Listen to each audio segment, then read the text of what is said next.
Hello and welcome back to another episode of This Week in Rogue Company. And this past weekend, we had the Season 4 update available on the PTS. So big thank you to everybody that came out, played, found some bugs, left us some feedback. That is what today's episode is primarily going to be about, addressing your feedback.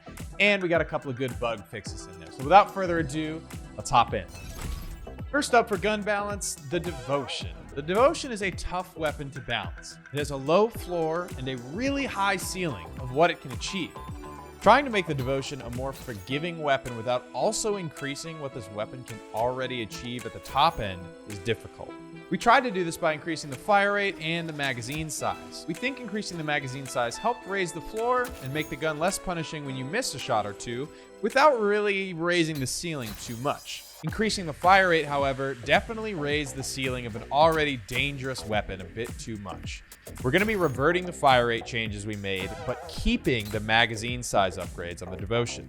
A few balance adjustments for the perks as well here. Nimble Hands will be seeing a cost reduction from $5,000 to $3,000. Padded Steps will be seeing a cost increase from $4,000 to $5,000.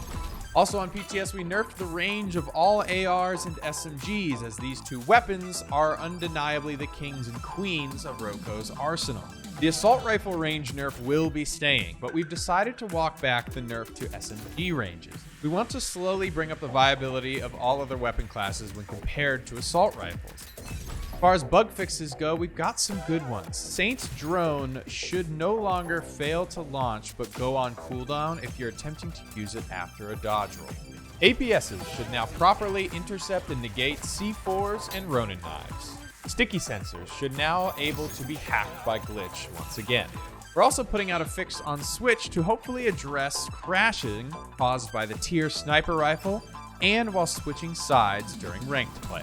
There was an attempt to explain the new way that shotgun damage is calculated on the update show. I'm going to try to clarify a bit more on how this works. Let's focus on the Striker for this example. In Season 4, the Striker is going to do 52 damage to the body if you hit all 8 pellets in optimal range. With the old Striker, each of these 8 pellets did the same amount of damage, and together they would add up to the full 52 damage. In the new system, we can control how much each pellet is individually worth. So with the new Striker, the first pellet you hit does 40% of the total damage of your whole spread. Pellets 2 through 5 will each add another 10% damage, totaling 80% of the full damage of your spread.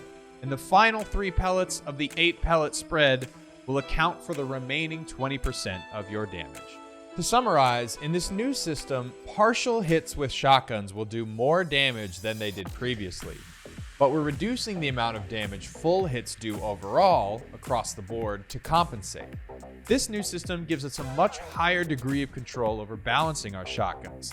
And control is super important because balancing shotguns in a shooter is a very, very tricky thing to get right. So the more control we have, the better. That concludes this episode of Twerk. Guys, thank you all so much for watching. PTS feedback is super helpful to us, so we really appreciate everybody that comes out and participates, gives us feedback, finds us bugs. It really helps all of our updates be the best that they can be. As always, I will see you all in the next one. Thank you so much for watching.